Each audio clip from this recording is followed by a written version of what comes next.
پڑھیے الصلاۃ والسلام علیک یا رسول اللہ وعلی آلک واصحابک یا حبیب اللہ، الصلاۃ والسلام علیک یا نبی اللہ وعلی آلک واصحابک یا نور اللہ۔ درود پاک پڑھنے کے بے شمار فضائل و برکات ہیں، بہت سارے واقعات فضائل درود میں ملتے ہیں۔ اللہ کے حبیب علیہ السلام فرماتے ہیں کہ اے عبد الرحمن، میرے پاس ابھی جبریل امین آئے اور یہ بشارت لے کر آئے کہ یا رسول اللہ صلی اللہ تعالیٰ علیہ وسلم، اللہ پاک فرماتا ہے کہ اے محبوب، آپ پر جو درود پڑھے گا میں اس پر رحمتیں نازل فرماؤں گا، جو آپ پر سلام پڑھے گا میں اس پر سلامتی اتاروں گا۔ وہ ہمارے نبی، ان کے ہم امتی، وہ ہمارے نبی، ان کے ہم امتی، امتی تیری قسمت پہ لاکھوں سلام۔ صلو علی الحبیب صلی اللہ تعالی علی محمد صلی اللہ علیہ وسلم۔ کاش یہ بات ہمیں سمجھ آ جائے کہ میں نے بھی جانا ہے، آپ نے بھی جانا ہے۔ کس بات کا انتظار ہے یار؟ ہمیں کیوں لگ رہا ہے کہ ابھی بہت باقی ہے؟ ابھی تو بڑی لائف پڑی ہے، ابھی تو بڑھاپا آئے گا، پھر جناب اللہ اللہ بھی کر لوں گا، پھر توبہ بھی کر لوں گا، پھر حرام بھی چھوڑ دوں گا، پھر اللہ کی راہ میں خرچ بھی کر لوں گا۔ دادا موجود ہے، پوتا قبر میں ہے۔ وہ ایک قبرستان میں تختی لگی ہوئی تھی نا، ایک قبر کے اوپر، میں بڑا اہم تھا، یہی میرا وہم تھا۔ کاش یہ بات سمجھ آ جائے۔ تاریخ پیدائش بھی لکھی ہوتی ہے اور تاریخ وصال بھی۔ کیلکولیٹ کیا کریں گے یار، یہ 70 سال کے بعد قبر میں گئے، پھر آپ کو کوئی قبر ملے گی جو 40 سال کا قبر میں گیا ہوگا، آپ کو ایسی بھی قبر ملے گی جو 15 سال میں قبر میں گیا ہوگا، بلکہ قبرستان میں چھوٹی چھوٹی قبریں بھی ہوتی ہیں، بچے بھی قبر میں گئے۔ اٹ مینز ہم میں سے ہر کوئی ایک سیکوینس سے آیا ضرور ہے۔ میرے دادا پہلے آئے، آپ کے بھی پہلے دادا آئے، پھر والد آئے، پھر آپ آئے، پھر آپ کے بچے، پھر ان کے بچے۔ یہ ایک سیکوینس ہے، ایک ترتیب ہے، آنے کی ترتیب ہے، جانے کی ترتیب نہیں ہے۔ پہلے کوئی بھی جا سکتا ہے، تو پھر کیوں تیاری نہیں کر رہے؟ یہی تو قرآن کہہ رہا ہے کہ بندہ مرنے کے بعد کہے گا یا اللہ مجھے مہلت کیوں نہ دی، میں نیک کام کرتا، میں تیری راہ میں خرچ کرتا۔ موت مہلت دے کر نہیں آتی ہے، مجھے اور آپ کو کوئی میسج نہیں آئے گا۔ آج کل میسج آتا ہے نا موبائل کمپنی کا کہ جناب 90% ڈیٹا یوز ہو گیا ہے، پلیز اب 10% رہ گیا ہے، اب جلدی سے پیسے ڈلوائیں ورنہ موبائل بند ہو جائے گا۔ ہم کہتے ہیں یار اپنے اسٹاف کو یا پیسے بھجواؤ، موبائل بند ہونے والا ہے۔ زندگی میں مجھے اور آپ کو کوئی میسج نہیں آئے گا کہ your 10% life remaining, please make repentance, توبہ کر لیں، 10% رہ گئی ہے، 2 دن رہ گئے، اب سجدہ کر لیں، اب اللہ کو راضی کر لیں، اب چھوڑ دیں حرام کو۔ نہیں، صبح بندہ گھر سے نکلتا ہے، شام جنازہ گھر پہ آتا ہے۔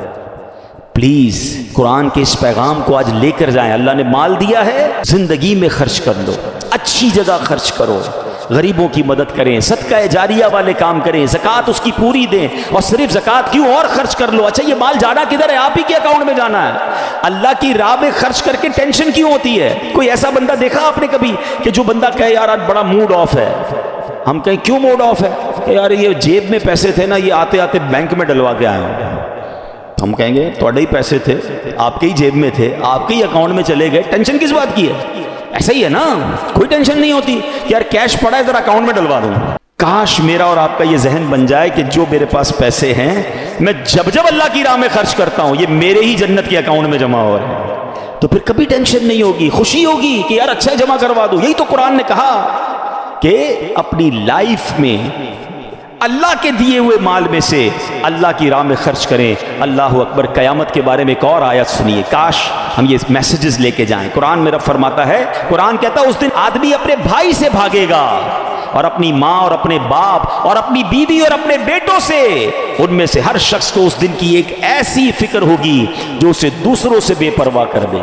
کوئی کسی کے کہاں، آج ماں کتنی تکلیف میں آ جاتی ہے کہ بیٹے کو تکلیف ہو، ماں بیمار ہو جاتی ہے، اتنا پیار کرتی ہے ماں۔ کچھ لوگ اپنی ماں سے بہت پیار کرتے ہیں، کرنا چاہیے، دوستوں سے پیار کرتے ہیں، بچوں سے پیار کرتے ہیں، ساری زندگی بچوں کے لیے کام کرتے ہیں، مگر قیامت کے دن قرآن کہتا ہے نہ ماں کام آئے گی، نہ بیٹا کام آئے گا، نہ رشتہ دار، بھائی بھائی کو بھول جائے گا۔ نفسا نفسی کا دن ہوگا، میں ہوں گا، میرے اعمال ہوں گے۔ کاش یہ بات آج ہم سمجھ کے جائیں، قرآن کے اس پیغام کو لے کے جائیں۔ ایک اور آخری آیت سن لیں، اللہ قرآن میں فرماتا ہے یا ایھا الذین آمنوا اتقوا اللہ ولتنظر نفس ما قدمت لغد واتقوا اللہ ان اللہ خبیر بما تعملون۔ یہ بھی وہ آیت ہے اے ایمان والو کہہ کر، یعنی ایک اور آیت آج ہم کور کر رہے ہیں جس میں رب فرماتا ہے اے ایمان والو اللہ سے ڈرو، اور ہر جان دیکھے کہ اس نے کل کے لیے آگے کیا بھیجا ہے، اور اللہ سے ڈرو، بے شک اللہ تمہارے اعمال سے خوب خبردار ہے۔ کل کے لیے آگے بھیجنے کی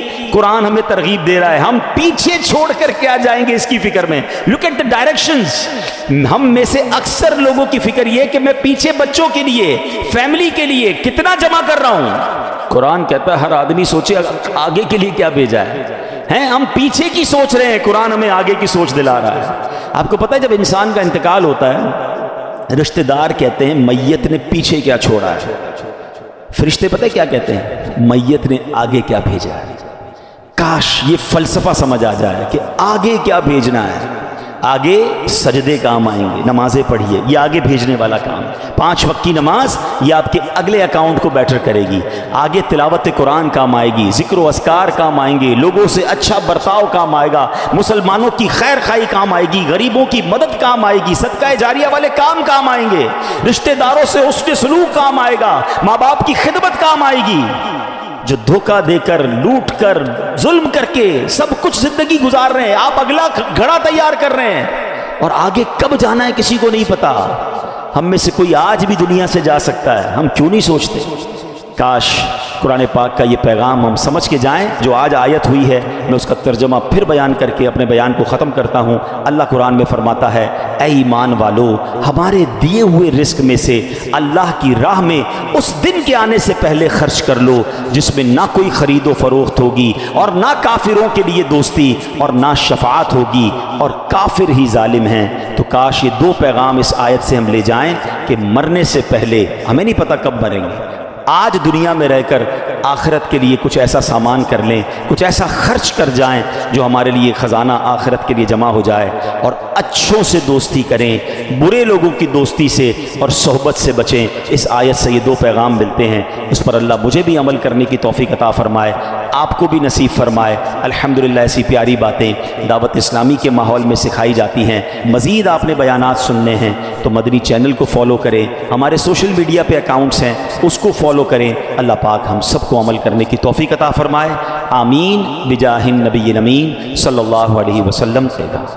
ہیں اعلیٰ حضرت لکھتے ہیں نا، اترتے چاند ڈھلتی چاندنی جو ہو سکے کر لے، اندھیرا پاک آتا ہے یہ 2 دن کی اجالی ہے۔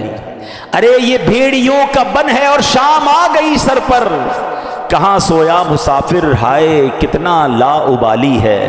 اندھیرا گھر اکیلی جان، دل دم گھٹتا دل اکتا تا، خدا کو یاد کر پیارے وہ ساتھ آنے والی ہے۔ زمین تپتی کٹیلی راہ بھاری بوجھ گھائل پاؤں، مصیبت جھیلنے والے تیرا اللہ والی ہے۔ نہ چونکا دن ہے ڈھلنے پر تیری منزل ہوئی کھوٹی، ارے او جانے والے نیند یہ کب کی نکالی ہے۔ ہم سب دنیا میں جانے کے لیے آئے ہیں۔ میں 2 دن پرانی بات آپ کو بتاتا ہوں۔ میں نیو کراچی میں گیا، میرا بیان تھا وہاں پر۔ بیان کے بعد مجھے لوگوں نے کہا کہ اس بیان کے پاس ہی ایک گھر ہے اور وہاں بڑی جوان موت ہوئی ہے، والد صاحب کو صبر ہی نہیں آ رہا ہے، آپ تھوڑی دیر کے لیے چلیں، دعا کر دیں گے، ان کو کچھ تسلی ہو جائے گی۔ یقین کریں اس وقت میں آپ سے بات کر رہا ہوں، اس نوجوان کا چہرہ میری آنکھوں میں گھوم رہا ہے۔ پتہ ہے اس کی عمر کتنی تھی؟ وہ 20 سال کا بھی نہیں ہوا تھا، 19 سال اور چند مہینے کا وہ نوجوان تھا جس کا انتقال ہوا۔ اس کے والد بھی موجود تھے، اس کے دادا بھی موجود تھے۔ میں اس گھر میں ملنے گیا، آپ یقین کریں جو ان کی کیفیت تھی، پتہ وہ کیا کہتے تھے؟ میں نے کہا کیسے انتقال ہوا؟ وہ کہتے یہ نوجوان صرف 2 دن پہلے بیمار ہوا، بخار ہوا۔ ہم نے کہا نارمل سی بات ہے، گھر میں دوائی دے دیتے ہیں بخار میں۔ اگلا دن اس کا چہرہ پیلا پڑنا شروع ہو گیا، ہم سمجھے پیلیا ہو گیا ہے، علاقے کے ڈاکٹر کو دکھانے گئے کہ جناب کوئی تھوڑی سی دوائی دے دیں، جوائنٹس لگ رہا ہے۔ شام تک اس کی طبیعت اتنی بگڑ گئی کہ ہم پھر کسی بڑے ہاسپٹل میں لے گئے۔ ہاسپٹل والوں نے کہا طبیعت سیریس ہے، راتوں رات اس کو ہاسپٹل میں ایڈمٹ کیا اور اگلے دن اس کا وصال ہو گیا۔ ہم نے جتنے ٹیسٹ کروائے، وہ کہتے ہیں جو ٹیسٹ کی رپورٹیں تھیں نا وہ بھی نہیں آ پائیں۔ بندے کے انتقال کے 3 دن بعد ٹیسٹ کی رپورٹیں آ رہی ہیں کہ بلڈ میں یہ پرابلم ہے، وہ یعنی اتنا بھی ٹائم نہیں ملا ہمیں کہ ہم اس کی ڈائگنوز کر سکتے کہ اس کو پرابلم کیا تھا۔ بڑا پیسے والے تھے، بڑا گھر تھا، سب کچھ تھا، مگر وہ 20 سال کا نوجوان اب اپنی قبر میں اکیلا ہے۔